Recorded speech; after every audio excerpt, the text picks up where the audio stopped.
আসসালামু আলাইকুম। আজকে আপনাদেরকে দেখাবো কিভাবে আমরা ওভেন ব্যবহার করব বা ওভেনে আমরা অনেক সময় প্রশ্ন করি যে ভাই জিনিসটা বুঝতেছি না কিভাবে ওভেনটা ইউজ করব।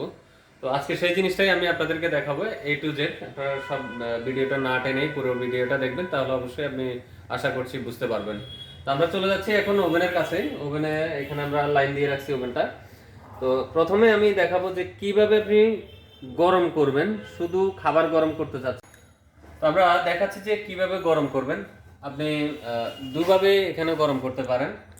আপনি প্রথমে শুধু এই যে স্টার্ট বাটন দেখছেন, স্টার্ট বাটনে ক্লিক করলে আপনার 30 সেকেন্ড সময় নিয়ে নেবে অটোমেটিক্যালি।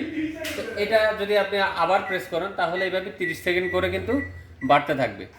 হ্যাঁ, তাও আপনার এইভাবে আপনি গরম করতে পারেন। আর যদি আপনার দেখেন যে এত সময় দরকার না, আপনি স্টপ করে দিতে চাচ্ছেন বা সময় কমাতে চাচ্ছেন, তখন এই বাটনটা প্রেস করলে কিন্তু সময় কমতে থাকবে। এই যে দেখেন, এটা যতবার টিপবেন তত 30 সেকেন্ড করে কমবে। আবার এটা যদি প্রেস করেন 30 সেকেন্ড করে কিন্তু এখানে শো করতেছে, 30 সেকেন্ড করে বাড়তেছে। ওকে, এইভাবে কিন্তু আপনি গরম করতে পারেন। ওকে, আরেকটা হচ্ছে আপনি যদি এইখানে মাইক্রোওয়েভ দেখতে পাচ্ছেন, এই মাইক্রোওয়েভের সাহায্যে কিন্তু আপনি গরম করতে পারেন। সেই ক্ষেত্রে কি করতে হবে? মাইক্রোওয়েভে প্রেস করে এই যে এখানে দুইটা অ্যারো চিহ্ন দেখতে পাচ্ছেন, এগুলো সময় কম বা বেশি করার জন্য। তা আমি সময়টা দিচ্ছি এখন। এই যে এখানে হচ্ছে 10 সেকেন্ড করে বাড়তেছে। তা আমি এখানে 1 মিনিট 10 সেকেন্ড হয়ে গেছে, আমি 1 মিনিট দিচ্ছি, 10 সেকেন্ড কমাই দিলাম। তো 1 মিনিট আমি দিলাম। এখন স্টার্ট বাটনে প্রেস করলে কিন্তু আপনার 1 মিনিট সময় ধরে এটা গরম হবে। ওকে, এখন আমি স্টপ করে দিচ্ছি যে আমি দেখতে চাই যে আমার এটা গরম হয়েছে কিনা। মাঝখানে ধরেন 30 সেকেন্ড গেল, আমি দেখি যে গরম হয়েছে কিনা। তবে সেক্ষেত্রে কী করতে হবে? আমি দরজাটা খুলে বা এটা এভাবে খুললেই দেখতে পাবো যে এটা গরম হয়েছে কিনা। আবার বন্ধ করে দিলাম, দিয়ে দেখলাম যে গরম হয়নি, আমি আবার স্টার্ট দিলাম। তাহলে অর্থাৎ স্টপ করলে আমি ভিতরে খাবারটা দেখলাম যে গরম হয়েছে কিনা, আবার যখন স্টার্ট দিব সেই সময় থেকে কিন্তু স্টার্ট হয়ে যাবে আপনার গরম হচ্ছে। ওকে, এ হলো আপনার গরমের দুইভাবে আপনি গরম করতে পারবেন। আমি গরমটা বন্ধ করে দিচ্ছি। আমরা চলে যাব হচ্ছে কিভাবে গ্রিল করব। গ্রিলের জন্য যেটা করতে হবে, এই যে গ্রিল অপশন দেখতে পাচ্ছেন, এখানে গ্রিল লেখা আছে। গ্রিল অপশনে প্রেস করবেন। প্রেস করে আপনি এই যে এখানে আবার সময় দিবেন যে কত সময় ধরে আপনি গ্রিলটা করতে চাচ্ছেন। এখানে আপনি প্রেস করলে 10 সেকেন্ড করে বাড়বে।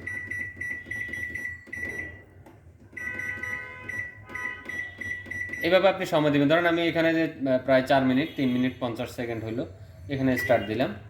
স্টার্ট দিলে কিন্তু সময়টা আস্তে আস্তে কমতেছে, মানে আপনার ভিতরে গ্রিল হচ্ছে। এখন আপনি দেখা গেছে 1 মিনিট বা 2 মিনিট সময় শেষ, আপনি এখন ভিতরে গ্রিলটা হয়েছে কিনা এটা আপনি চেক করবেন। সেক্ষেত্রে আপনি এই সময়টাকে পুশ করে রাখবেন। এই যে স্টপ বাটনে প্রেস করবেন একবার। একবার প্রেস করলে কিন্তু আপনার এটা সময়টা আর হবে না, এটা পুশ হয়ে থাকবে। এবার খুলে আপনি দেখলেন গ্রিল হয়েছে কিনা। যদি আপনার গ্রিল হয়ে যায় তো ভালো, আপনি বের করে নিলেন। আর যদি না হয় আবার সেই সময় থেকে কিন্তু স্টার্ট নেবে।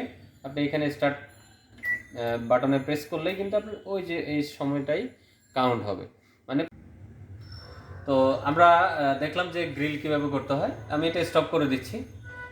আমি এখন দেখব যে কিভাবে অন্যান্য অপশনগুলো আছে, যে আমি কনভেকশন অপশন, অর্থাৎ কেক, বিস্কিট, পিৎজা, পুডিং, যে আমরা যে জিনিসগুলো বেকারি আইটেম যেটাকে বলে, এই জিনিসগুলো কীভাবে করব। তো আপনি বেকারি আইটেমের জন্য জাস্ট হচ্ছে অনলি কনভেকশন যে বাটনটা, এই বাটনটা ইউজ করবেন।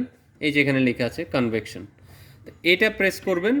প্রেস করলে আপনার এরপরে আপনি সময় নির্ধারণ করে দিবেন যে আপনি কত সময় দিতে চাচ্ছেন। সেক্ষেত্রে এই যে এখানে আবার প্রেস করবেন। আমি 2 মিনিট দিলাম 20 সেকেন্ড। স্টার্ট দিবেন। আপনার এটা ধরেন আপনি কেক বা বিস্কিট দিয়েছেন, এটা শুরু মানে তৈরি হইতেছে ভিতরে। তো এটাও সেমভাবে আপনি দেখবেন যে একটু সময় শেষ হওয়ার পরে আপনি দেখবেন যে মাঝপথে এটা হয়েছে কিনা। তখন আপনি এখানে স্টপ বাটনে প্রেস করলে এই যে সময়টা হোল্ড হয়ে গেল, আপনি এখানে খুলে দেখতে পাবেন যে এটা কেকটা হয়েছে কিনা বা বিস্কিটটা হয়েছে কিনা। যদি না হয়, হয়ে গেলে আপনি বের করে নিলেন, শেষ। আর যদি না হয়, আপনি আবার দরজাটা বন্ধ করে স্টার্ট বাটনে প্রেস করলে সেম টাইম থেকে স্টার্ট হয়ে যাবে। এভাবে আপনি কেক বা বিস্কিট তৈরি করতে পারেন। আরেকটা বিষয় হচ্ছে, এখানে যদি আপনি এই যে টেম্পারেচার দেখাচ্ছে, এই টেম্পারেচারটাকে যদি আপনি বাড়াতে চান, বা কমাতে চান সেটাও করতে পারেন। আমি ওইটা আরেকবার দেখাই। স্টপ করলাম, কনভেকশনে দিলাম, এই যে এটা প্রেস করলে এভাবে আপনি কম বেশি করতে পারেন। ওকে, এটা হচ্ছে আপনার কেকের বা বিস্কিটের অপশন। তো আমি আবার ব্যাকে যাচ্ছি, আমরা স্টপ করে দিলাম। এখন আসি স্লিম ফ্রাই, রুটি, একটা দুইটা অপশন দেখতে পাচ্ছি এখানে। স্লিম ফ্রাইটা কীভাবে করবেন? স্লিম ফ্রাইটা হচ্ছে জাস্ট এখানে প্রেস করবেন, প্রেস করে সিলেক্ট বাটনে প্রেস করবেন, করে স্টার্ট দিবেন, অটোমেটিক হয়ে যাবে। সহজ। আবার দেখাচ্ছি। স্লিম ফ্রাই অপশনে প্রেস করলাম, সিলেক্ট বাটনে প্রেস করলাম, স্টার্ট বাটনে প্রেস করলাম, আমার এটা অটোমেটিক্যালি সময় নিয়ে নিচ্ছে যে কতটা টাইম লাগবে স্লিম ফ্রাইটা হইতে।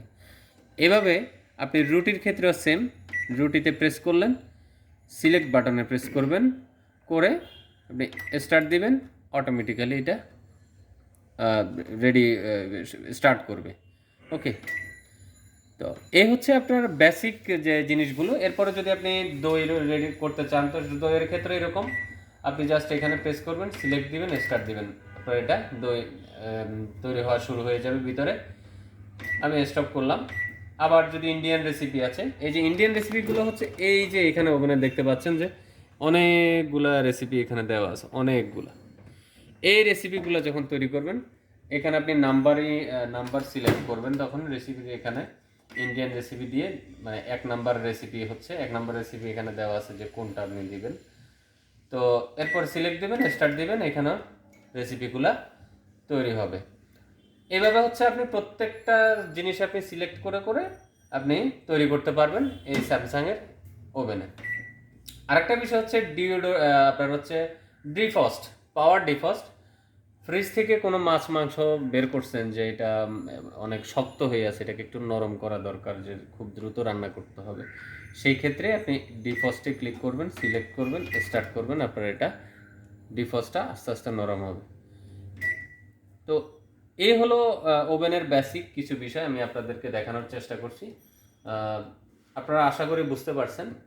তো এরপরও যদি বুঝতে না পারেন, অবশ্যই কমেন্ট বক্সে লিখবেন।